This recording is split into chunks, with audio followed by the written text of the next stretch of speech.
Hi, this is Nahid, and I'd like to welcome you to the Power of Personal Growth. This is an introduction to the Aspire personal growth process. I think most people think that personal growth is a good thing. It's a nice thing to do. It might improve your life a little bit, but sometimes they may not think that it's worth the time. And I think what I'm here today to share with you is exactly how worth your time personal growth might be, and if you chose to engage in it, how you could get the most out of it. So I have a list of questions for you to answer for yourself, and you may want to get some paper out and pause the video and actually write your answers to these questions. And the first one is, what is the key to change? Imagine if you had it, and imagine how powerful you'd feel if you could change anything. So I'm going to ask you these questions. The first one is, how do you get in your own way? And the question might take a little bit of thought, but just go ahead and pause the video and think about it and write your answer, and then go on to the next one. What behaviors do you overdo or not do? For example, do you get into arguments with people? Do you make up your mind to do something and then change it? What patterns do you have that consistently get in your way? Once you've identified the behavior patterns that you have, for example, maybe you procrastinate, what feelings or emotions drive those behaviors? So for procrastination, sometimes it's fear or anxiety, sometimes it's anger or resentment or disengagement. So just thinking about what gets in the way or what drives you to procrastinate or what you're feeling when you procrastinate is actually pretty enlightening. But then you could take it a step further and ask, what thoughts drive those feelings? So what am I thinking and what am I feeling when I procrastinate, or when I get in an argument, or when I decide not to have an important conversation, for example? And then once you've identified your behavior patterns that get in your way, and you've taken a look at some of the feelings and the thoughts that drive the feelings and the behaviors, ask yourself what would be different if you had the key to changing those thoughts and feelings. I mean, if you think about it, if you weren't discouraged, or you weren't afraid, or you weren't anxious, if you knew everything you needed to do to speak in a compelling manner at that presentation, how differently would you behave? And if you behave differently, how would your life be different as a result? And then think about this and really get it. If you had the key to changing your inner thoughts and feelings, how much more power would you have over every aspect of your life? Let's just take a few common examples. Procrastination is a big one. How often do you procrastinate? And what drives you to procrastinate? Now, a lot of people joke about procrastination. They think of it as a normal thing. Sometimes they try to create deadlines to prevent them from procrastinating.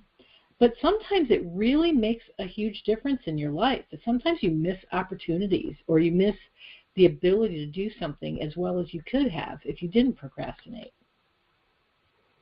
Think about if you had the power to change the thoughts and feelings that drive you to procrastinate so that they were driving you to act instead of procrastinate.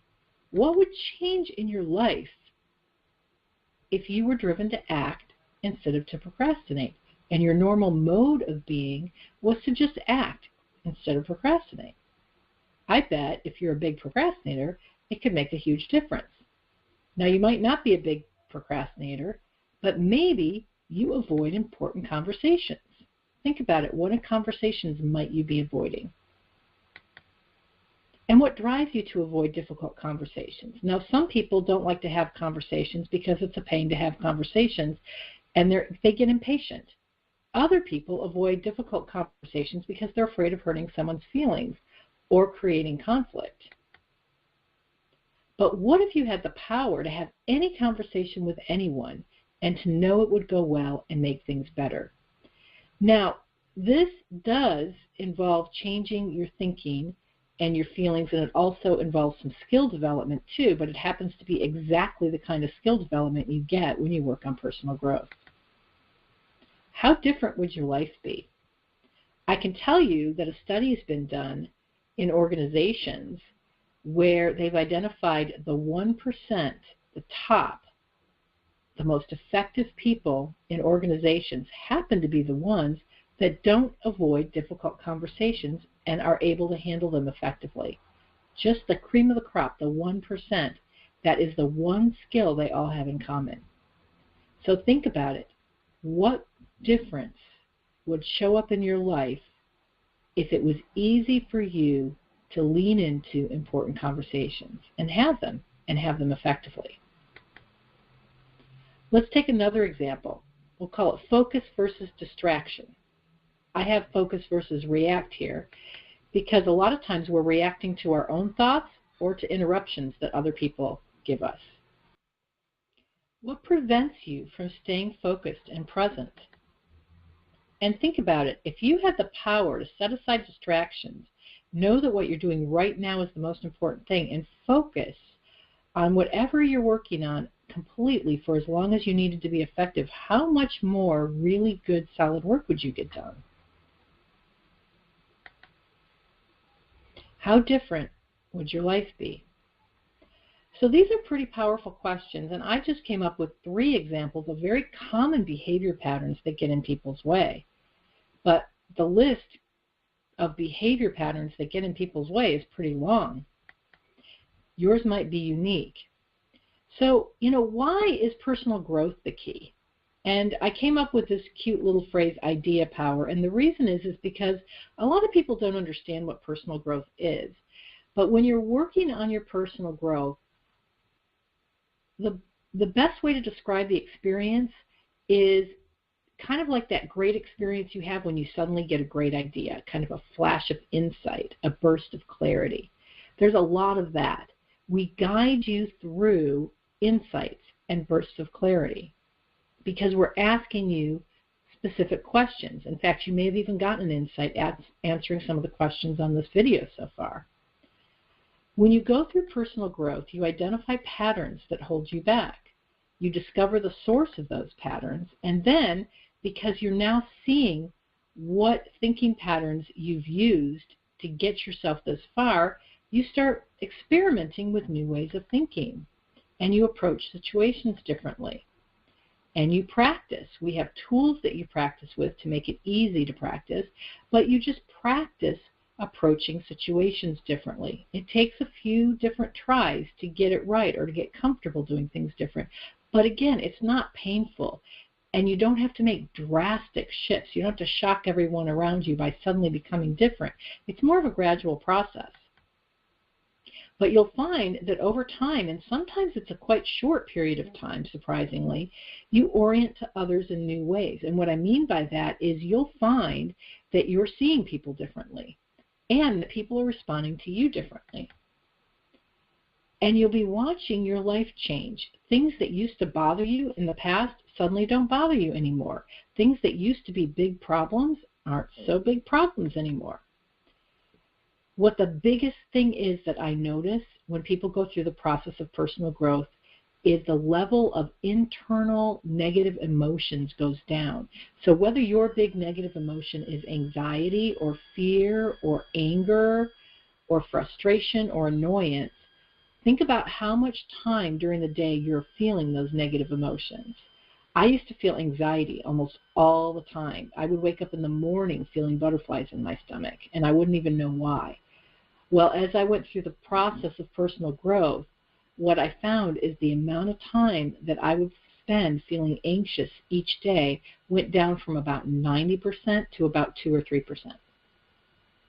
That's a tangible difference.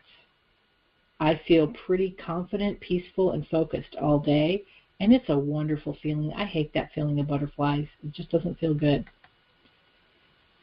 So when you do the personal growth work, you reap the benefits, and it feels like no barriers. It feels like all the obstacles that you used to have that got in your way just aren't there anymore. Why does it work? Well, it works because most of us aren't looking below the surface.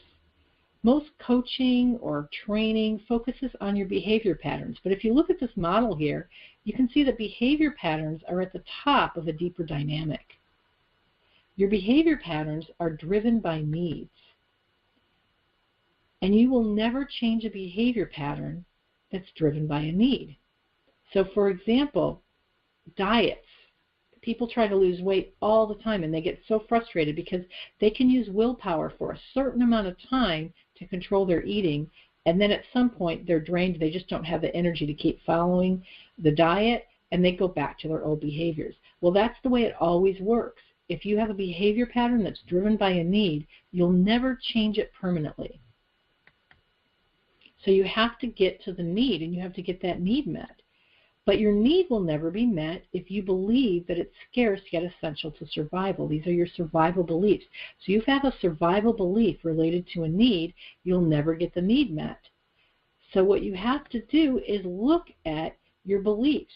You'll never change your beliefs if you don't identify them. And most of your beliefs are subconscious. And what I mean by that is they're not unconscious. They're not like you can never get to them, but you have to think about them. You have to actually pay attention to your thoughts and realize that you have a belief, because it's also automatic. It's thinking that you've just assumed for so long.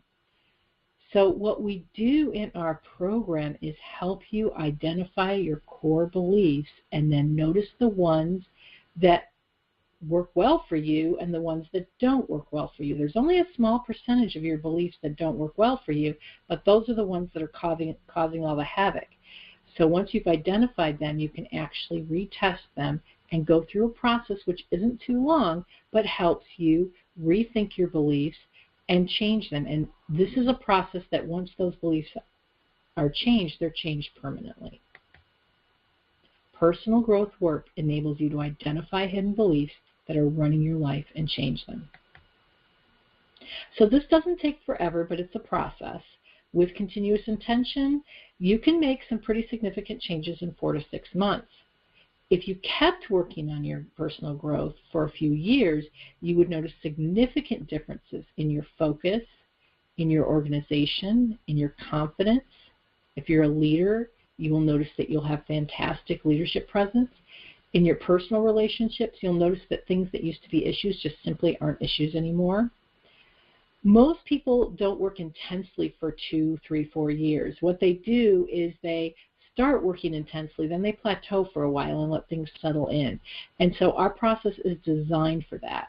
We're designed to let you work intensely for certain periods of time and then settle in and plateau, but still keep in touch with us and still work on things in a more gradual way over time. So if you are an Aspire client, you're always working on personal growth to some degree. But this is the first in an actual online program called The Power of Personal Growth. And you can go through this program and listen to the online courses and also combine those with live group classes, meetings with your coach, and with your mentor, just depending on where you're at in your cycle of growth. The first thing you might want to do is this first exercise. Ask yourself these 5 questions. So again, you might want to pause the video. If I could wave a magic wand and change 3 things about my life, what would they be? How would my life be different if those changes happened? What's getting in my way, making it feel like I'd actually need a magic wand to make these changes? How much control do I have over the things that are getting in my way? And if I could change one thing about myself that would make these changes more possible, what would I change? These are good introspective questions, and they have a purpose, and your answers mean something. So in the next video, we'll talk about what your answers mean. Enjoy.